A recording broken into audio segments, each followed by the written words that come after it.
Okay, so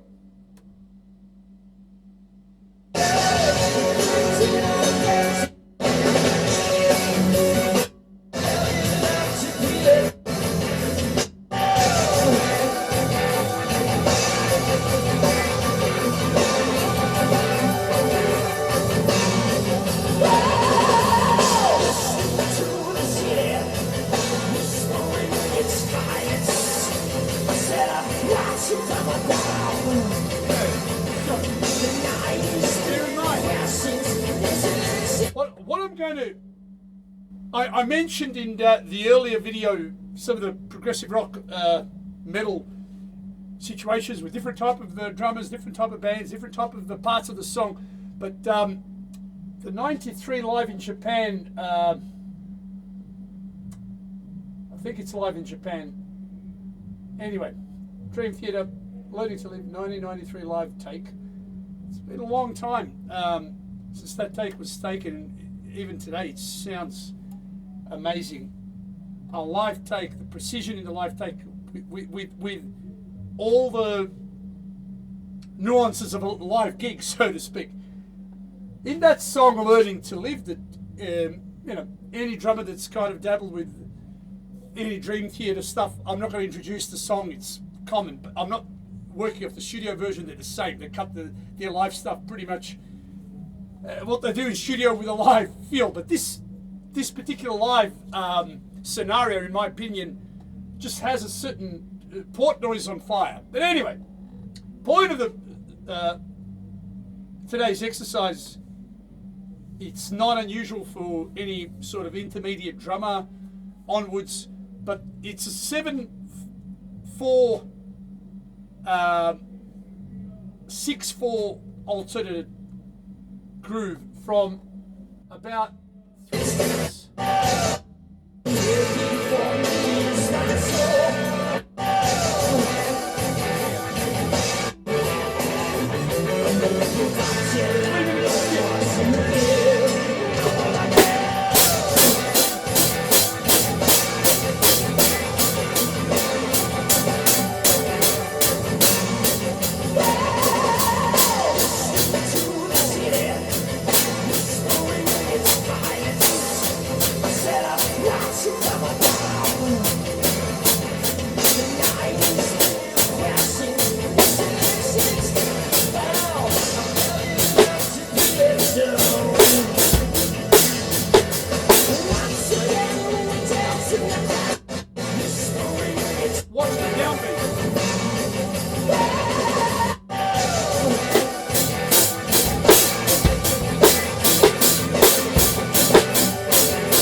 If I was to play it, I'll be playing it in my room. So as we start.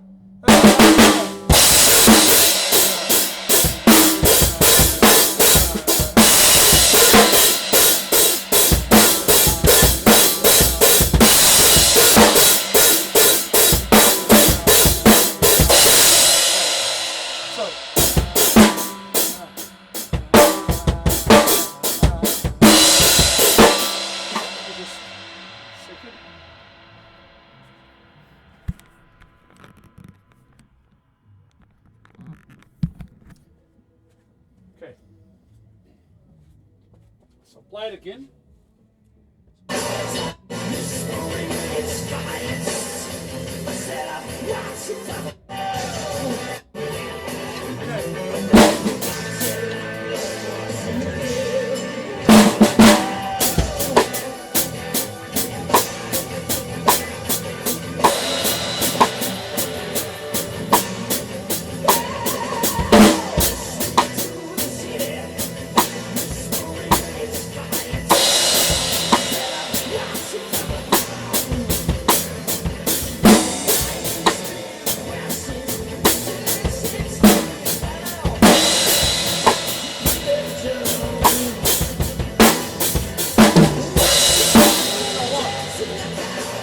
So on the first cycle, so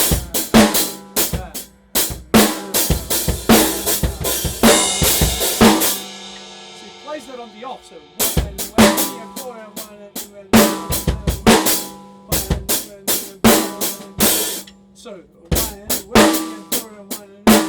so the first one's 7/4, then the 6/4. 1 and 4 and 1 and 2 and so 1 and 4 and 1 and 2.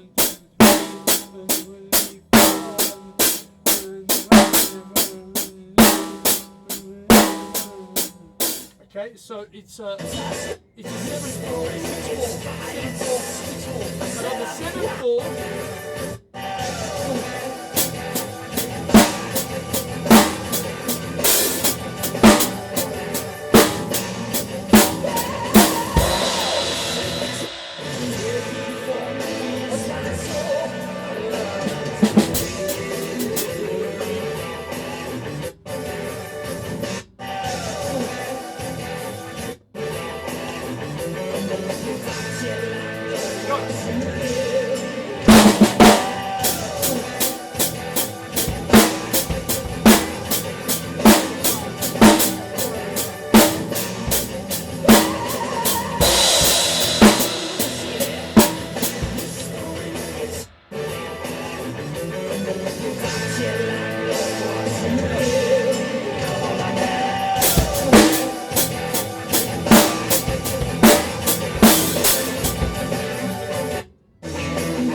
6/4, 7/4, 6/4.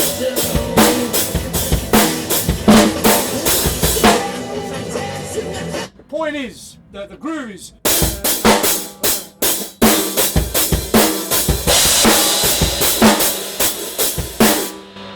it's a 7/4, 6/4, 7/4, 6/4.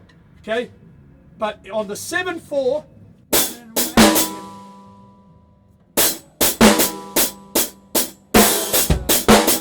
On the 7/4 is when he plays the off on the and on the actual snare drum. On the 6/4 he doesn't.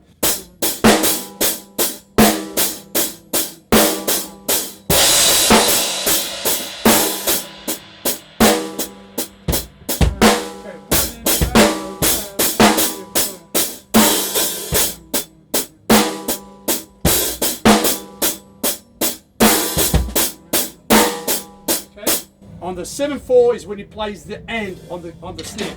However, the point of the beat is I'll be doing some interesting things on my setup when I've got the headphones in.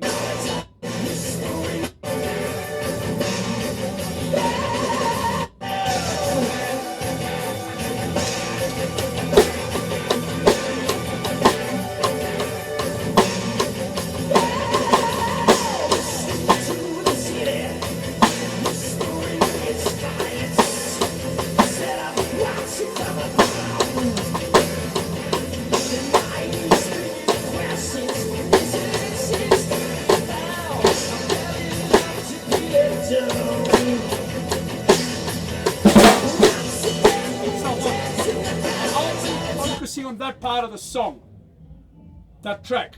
It's so interesting because you can get around the kit playing all sorts of things with it, and that's a very inspirational I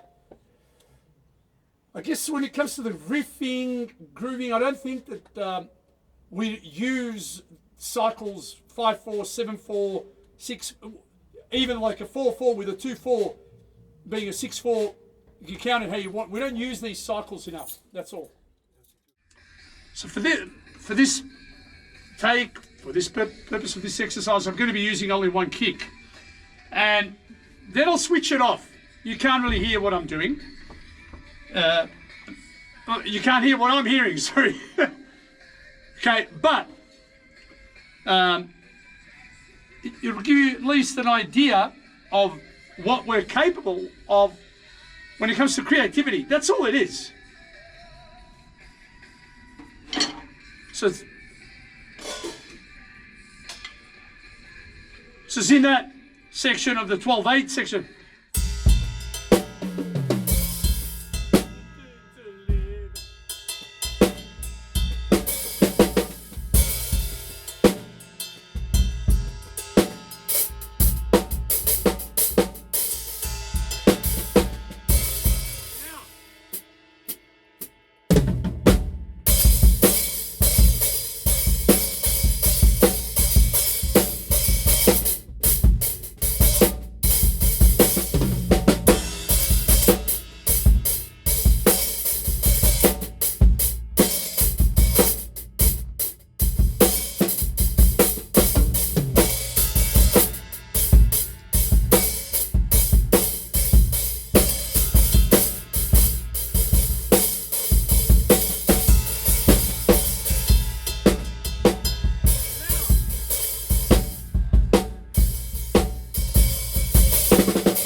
Go back to the track. Okay. We go back to the track and try again. So we're going to really try and stick with what Portnoy's doing on the live take as much as we can hear. Even with preamps, once you put the plugs on, your limitation without a click is. However, here we go. So I'll be leading with the hats with the left hand again.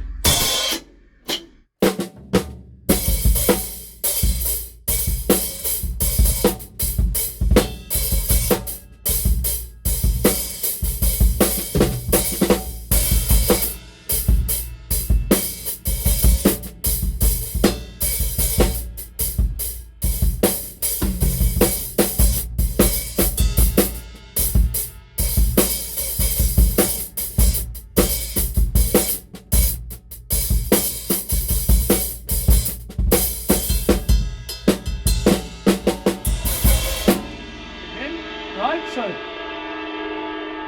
there we go.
how I did on the 3-track,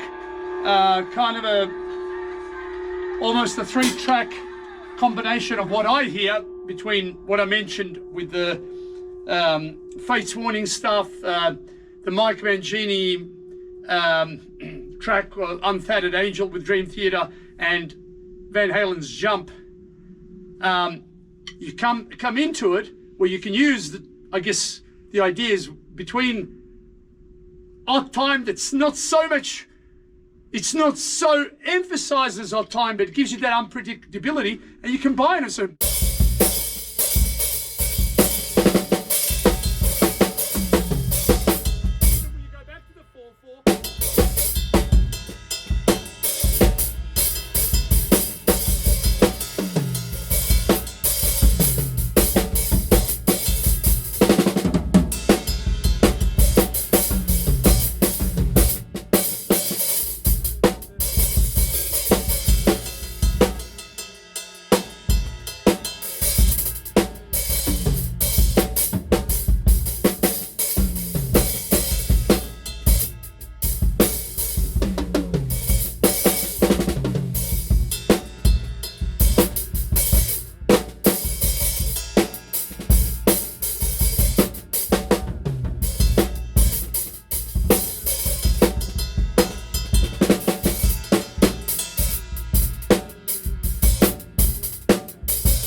funky idea, but again we're in the same vein.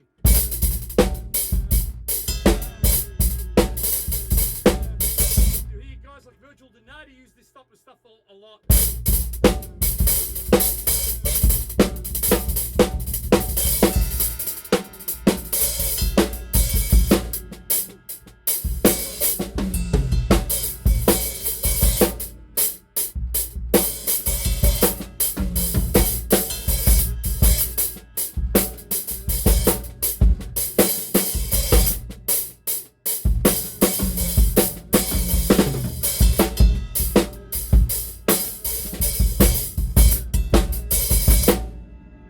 Etc. So it's a real, in my opinion, an option where you've got so many aspects that you can amalgamate, and I guess it'll improve some of your initiations, hopefully, within even basic improv. I mean, improv shouldn't just be straight up swing. It's a part of it, but you know, guys like Yngwie Malmsteen talk about this heavily when it comes to guitaring, and improvisation, Holdsworth, those type of guitarists, that they find that it's perhaps the most important aspect of the all. And this vocab hopefully can just give you some 2% of engagement. Thank you all for watching. Bye for now.